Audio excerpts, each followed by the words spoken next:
Guys, जैसा कि हमने पिछले एपिसोड में देखा कि फैंग अपने सिस्टर को ढूंढने के लिए अकेला ही जाना चाहता था, पर मास्टर हियन इस बात से काफी नाराज हुए थे क्योंकि वो फैंग की जान को खतरे में नहीं डालना चाहते थे। लेकिन फैंग ने उन्हें कैसे भी करके मना लिया था, जिसके थोड़ी देर बाद फैंग ने अपने वाइल्ड वुल्फ को भी पूरी तरह से हील कर दिया था। इसके बाद वो लोग डार्मिंग सिटी के लिए निकल गए थे, जहाँ रास्ते में फैंग के दो जूनियर मिले थे, जिनका पीछा एक अनजान बंदा किया करता था, पर फैंग ने उसे हरा कर काफी अच्छी सबक सिखाई थी। और यहाँ से ही हमारा आज का एपिसोड स्टार्ट होता है। एपिसोड की स्टार्टिंग में हम फैंग को देखते हैं जो ब्लैक कलर का कपड़ा पहने हुए था। वो अपने मन में सोच रहा था कि मैं काफी टाइम बाद डार्मिंग सिटी वापस आया हूँ, पता नहीं यान फैमिली कैसी होगी। फैंग यही सोचते हुए जा रहा था, पर तभी कुछ दूरी पर हुआंगफू फैमिली के कुछ गार्ड्स एक यान फैमिली के बंदे को पीट रहे थे, जहाँ एक मोटा गार्ड कह रहा था कि यान फैमिली अब काफी गरीब हो चुकी है, तुम चाहते तो हुआंगफू फैमिली तुम्हें कुछ डोनेशन दे सकती थी, पर तुम जरूर ही सिटी में चोरी करने ही आए हो। जिस पर यान फैमिली का बंदा कहता है कि झूठ बोलना बंद करो।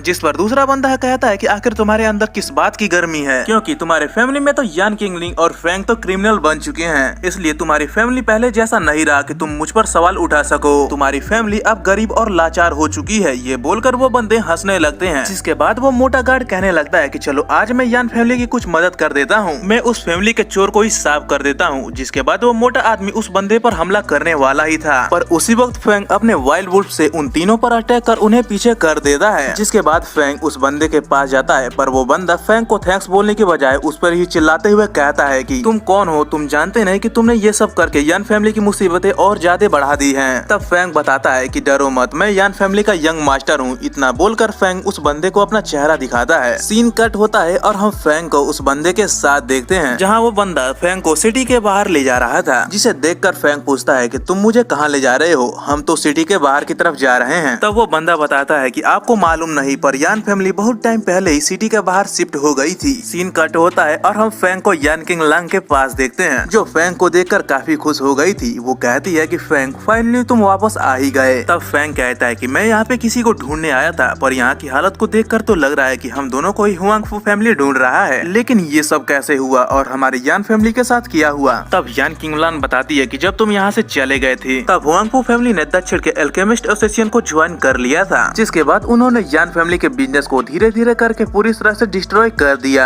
जिसके बाद हम भी किसी दूसरे सेक्ट को ज्वाइन करना चाहते थे, पर ही फैमिली ने हमें धोखा दिया, जिसके कारण ही यान फैमिली की आज ये हालत है। इस टाइम यान फैमिली कमजोर और लाचार हो चुकी है। उस टाइम फाइट के दौरान अंकल यान डोंग भी काफी बुरी तरह से इंजर्ड हो गए थे, जिसके कारण उनकी कंडीशन ठीक नहीं है। वो लोग आपस में बातें कर ही रहे थे कि तभी एक सर्वेंट आकर उन्हें बताता है कि सीनियर मास्टर की हालत काफी खराब होती जा रही है। सीन शिफ्ट होकर रूम के अंदर आ जाता है, जहाँ एक बंदा सीनियर मास्टर को पकड़कर रोए जा रहा था, पर तभी वहाँ किंग लांग आ जाती है, जो सीनियर मास्टर को उठाते हुए कहती है कि आपसे कोई मिलने आया है। जिसके बाद फैंग उनके सामने आकर उन्हें गिल्ड करता है, और फैंग को देखकर सब लोग काफी खुश हो गए थे, क्योंकि कई सालों बाद उनका यंग मास्टर वापस लौट आया है। पर यान यू फैंग पर चिल्लाते हुए कहता है कि तुम यहाँ पे क्या कर रहे हो, ये सब तुम्हारी वजह से ही हुआ है। पर सीनियर मास्टर मामला शांत कराते हुए फैंग का वेलकम करते हैं, लेकिन यान यू इसका विरोध करते हुए कहता है कि ग्रैंडपा, अगर फैंग हमारे फैमिली में दोबारा से वापस आया तो हुआंगफू फैमिली हम पर वापस से अटैक करना शुरू कर देगी, और ये तो इसमें कुछ कर भी नहीं सकता, क्योंकि ये तो बस टियान ही रिलम्बर है। जिसे सुनकर फैंग अपनी पावर को रिलीज करता है, जिसे देखकर सभी लोग शॉक रह गए थे। तब फैंग बताता है कि आप लोग को चिंता करने की जरूरत नहीं, क्योंकि मैं अब गैलेक्टी रिलम पर पहुंच गया हूँ। तब सीनियर मास्टर फैंग को एक जेट देते हुए कहते हैं, इसकी हेल्प से तुम यान फैमिली के फोरबिडन एरिया को भी अनलॉक कर सकते हो, जिसके अंदर जेट डिवाइन स्वॉर्ड रखी हुई है। तब फैंग उस बैच को अपने पास रख लेता है। तब सीनियर मास्टर कहते हैं, फैंग मेरी एक आखिरी इच्छा है, क्या तुम उसको पूरा कर सकोगे।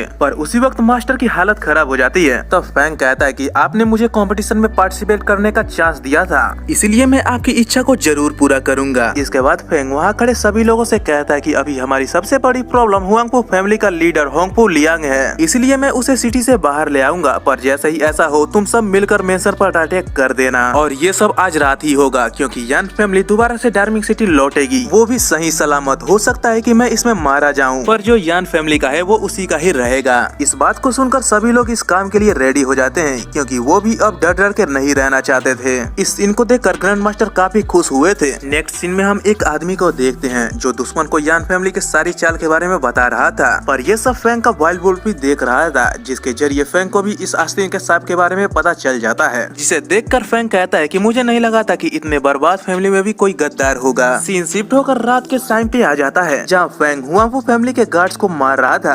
पर तभी वहाँ पे होंगफू आ जाता है जो कहता है कि मुझे तुमसे यही उम्मीद थी। मुझे मालूम था कि तुम मेरे गार्ड्स को आसानी से मार दोगे। जरूर ही तुम मुझसे यान फैमिली का बदला लेने आए हो, पर हमारी फाइट लाई जगह इस सिटी में नहीं है, इसलिए तुम सिटी के बाहर चलो, हम वहीं पे फाइट करेंगे। इतना बोलकर होंगफू सिटी के बाहर जाने लगता है। अब फेंग भी यही चाहता था, इसलिए वो भी अपने पेट पर बैठकर होंगफू का पीछा करने लगता है। जिनके जाते ही यान फैमिली के लोग होंगफू फैमिली के हॉल में पहुंच जाते हैं। पर यहाँ पहुंचकर किंगलांग को कुछ गड़बड़ लगता है क्योंकि पूरे मेंशन में कोई भी गार्ड मौजूद नहीं था। इधर हानफू जाते हुए रास्ते में ही गायब हो जाता है, यानी उसने फेंग को धोखा दिया था, लेकिन फेंग ने भी उसके पीछे इविल फेंग को भेजा था। इधर पैलेस के अंदर हानफू और उसके गार्ड्स यान फैमिली के लोगों पर अटैक कर देते हैं, जिसे देखकर किंगलांग शॉक हो गई थी क्योंकि हानफू तो फेंग के पीछे सिटी के बाहर गया था। तब हानफू बताता है कि तुम्हारी हरकतों के बारे में यान सिंह ने मुझे पहले ही बता दिया था, और जो फेंग के साथ सिटी के बाहर गया वो तो मेरा बस एक इल्यूजन था, जिसमें फेंग के साथ साथ तुम लोग भी फंस चुके हो। जिसे सुनकर किंगलांग कहते हैं कि यान सिंह, मैंने कभी नहीं सोचा था कि तुम धोखेबाज निकलोगे। मुझे तो तुम्हारा नाम लेने में भी शर्म आ रहा है क्योंकि तुमने जिस थाली में खाया है उसी थाली में छेद किया है। तुम सच में एक बेशर्म इंसान हो। जिस पर यान सिंह कहता है कि अपना मुंह बंद करो क्योंकि मुझे पता है कि मुसीबत के टाइम में मुझे क्या करना चाहिए। जिसके बाद यान्यू अपने स्पिरिट बर्ड से उन पर अटैक करता है, पर हानफू उसे एक बैच से रोक कर पीछे कर देता है। इसके बाद सभी गार्ड्स उन लोगों पर अटैक करने जाते हैं, पर उसी वक्त फेंग उन सारे गार्ड्स को एक ही बार में क्लियर कर देता है। अब फेंग को यहाँ देख हानफू कहता है कि तुम यहाँ पे क्या कर रहे हो, तुम्हें तो सिटी से बाहर होना चाहिए था। जिस पर फेंग कहता है कि क्या हुआ, तुम्हें लगता है कि बस तुम ही इल्यूजन का यूज कर सकते हो? मुझे पहले ही यान सिंह के बारे में पता चल गया था,